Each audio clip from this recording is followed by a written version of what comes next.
This is my home. Our home.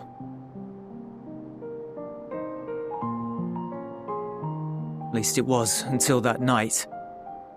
I was with Lord Quintus when the capital fell, and thus spared. My family, who did not own a radio, were less fortunate. When dawn came, I made my way here. My parents, my little brother and sister, they were still inside. But they weren't themselves, and they tried to. And I had to.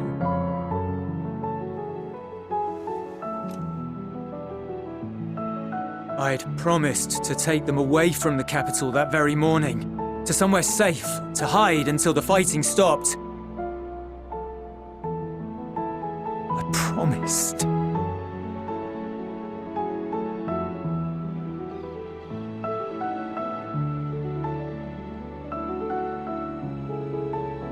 The Garlean flag bears a chain, the bonds between our countrymen. A red link at its center, the blood of the fallen. Our loved ones who lived and died for Garlemald.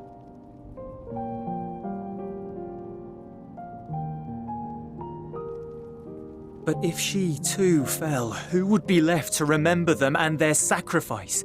What enduring proof would there be that they were ever here? If we had turned to your gods, would they have saved us?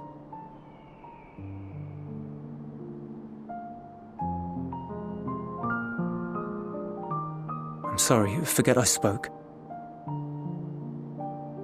We should go.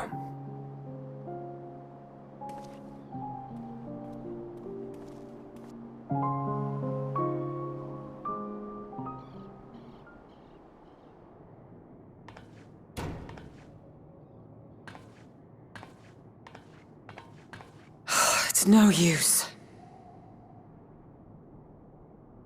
Believe me, I do not enjoy being here any more than you. But he wanted us to play along, so that is what we will do.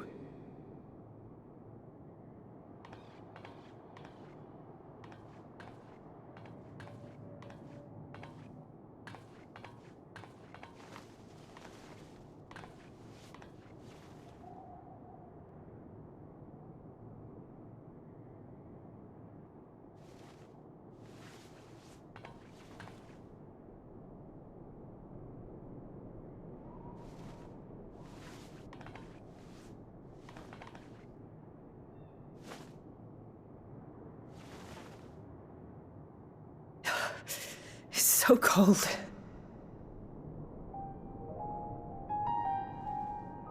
Painfully so. Unbearably.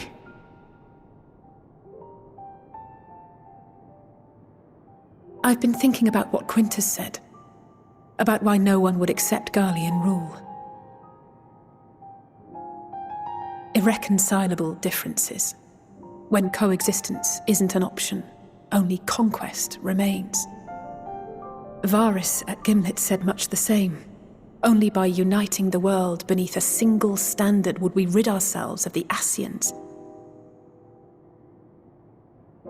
United as one people, one race cleansed of imperfections. A cold and unforgiving vision. And when we fail to live up to their standards, what place is there for us in their world? But the truly sad, truly frustrating thing is how damnably similar it all is to the lofty ideals of Father and the Forum. Non-intervention. Always non-intervention. Protect our knowledge and our people, and to hells with the rest of you. And yet, I can see how it happened. Varus and Father looked to their elders for guidance and took their virtues as their own. But for this world was of their making. In who else could they place their trust? All of us lost in a sea of chaos. searching desperately for purpose and meaning. But it shouldn't just be an extension of another's. It has to be ours. It has to be. We all have a stake in this world. No one should be silenced. I won't deny that we lack the experience of people such as Father or Quintus. Perhaps they've come to see the world as a series of problems, and the most efficient way of solving them, to reduce everything to fundamental forms. A stone is a stone, a cloud, a flower, no more than that. Simple descriptions that strip the subject of distinguishing characteristics. A man is a man, divided according to race, creed, or allegiance, and to some, defined by such associations. Is that what you think? In my misbegotten youth. But what I believed wisdom was no more than aggressive ignorance. I've since learned to look beyond the banners and the politics, to see people as individuals with their own hopes and dreams. As for my dream of building a better world, well, every day I'm reminded that it is far more complex than I had ever imagined. But it only spurs me onward, to find the wisdom and the strength to see it through to the very end.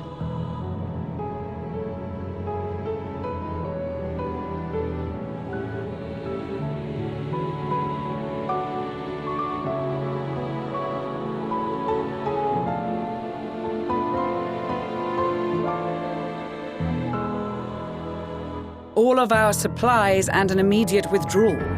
These are your conditions? Demands. And you forgot about the airship. Once again, you will leave one behind.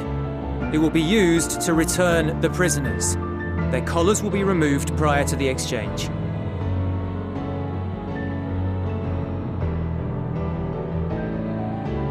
So in the end, not even Father's expertly worded rhetoric could deter you from your chosen course. Huh? Not that I thought for a moment that it would. I've no love for violence, of course, but ours is a cause worth fighting for. I just wish he'd realize it too. Sometimes the only way to protect the ones you love is to take a stand, to refuse to suffer in silence. I want you to know I share your conviction. Whether it be on the battlefield or in the debating chamber, I won't back down. I guess what I'm saying is...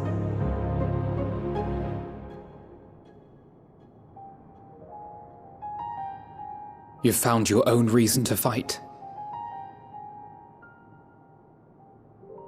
Yes. Yes, I have. God's willing, there will come a day when we can finally lay down our arms, and there will be peace. But not until the Telophoroi have been defeated once and for all. And you, brother, will have a vital part to play. By your words and deeds, you'll lead the way. I pray I am up to the task. There'll always be naysayers. Those who think us fools for even trying. It's easy for learned elites to criticize earnest efforts and assert their moral superiority, all without offering alternatives. Not that their sophistry has ever wounded you. So stubborn and strong. Stronger than you even know. Don't ever change, you hear me? If you stumble, I'll be there to catch you. Or give you a thick ear. Maybe both, for good measure.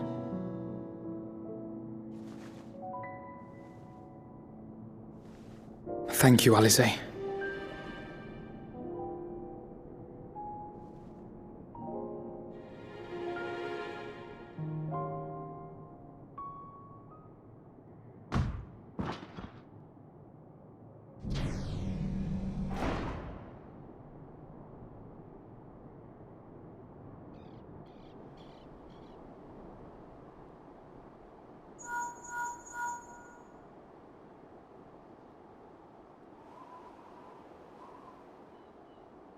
The scouts have secured Alea and Alphino. Their collars were removed without complication as well. They report no casualties, not for their party nor the guards, who will wake from their premature slumber in due course.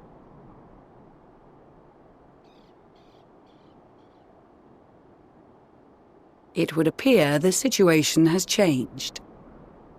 I propose new terms. We have information that will be of great interest to Lord Quintus, and I wish to speak with him in person.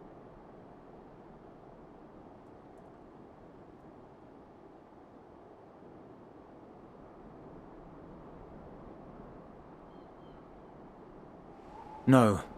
In the event you rejected our first proposal, we came prepared with a second.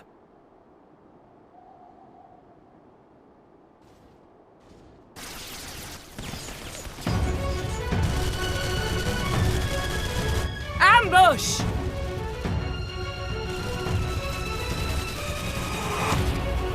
More are coming! Make ready!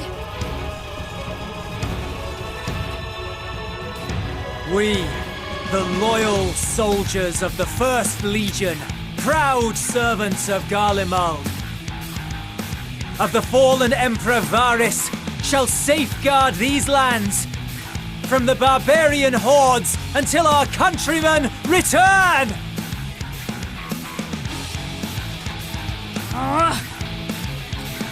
Stop! Both of you!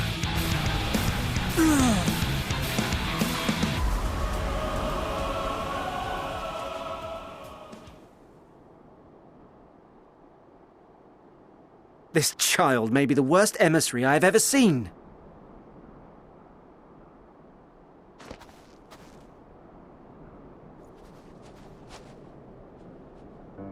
We received an urgent communication from the Grand Company of Eorzea. Envoys from the Imperial Army, led by members of the 10th Legion, came to Alamigo and requested an audience. They explained that their efforts to coordinate the reclamation of the capital with the aid of the 4th, 5th, 8th and 12th had ended in failure. Communication between most legions has broken down entirely. Most of the 10th's conscripts have deserted, leaving their forces severely depleted. That is why, unable to continue the fight on their own, they and their allies turned to the Grand Company of Eorzea for aid. Lies! Every word! It is the truth, and I have not finished. The 10th has requested that we deliver a message to Lord Quintus. Have the ill stand down.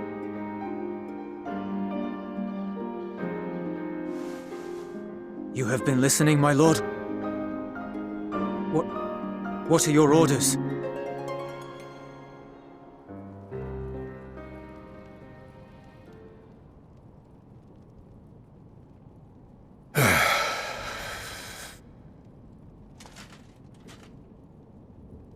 Inform her that we will honor the 10th's decision.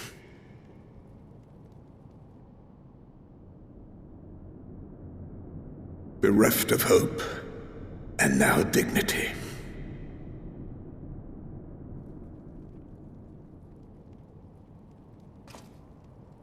I release you from your duty. All of you.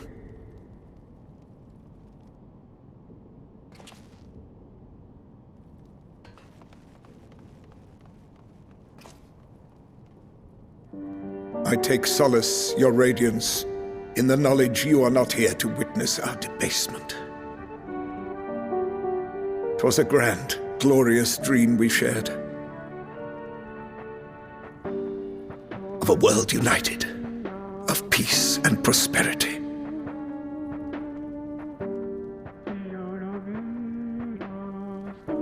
We are ghosts, you and I. Memories of days gone by.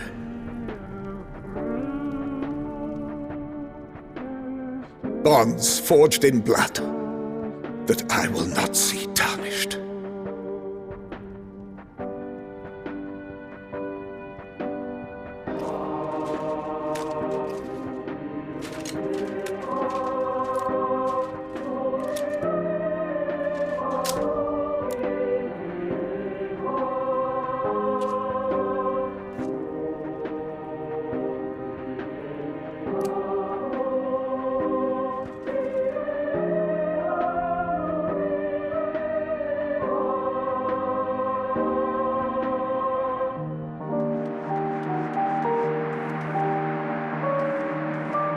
Quickly!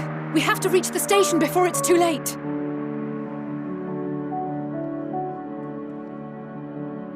If there is still a chance that Quintus will agree to a truce, we must take it. I just hope we get there before he and his men do something rash.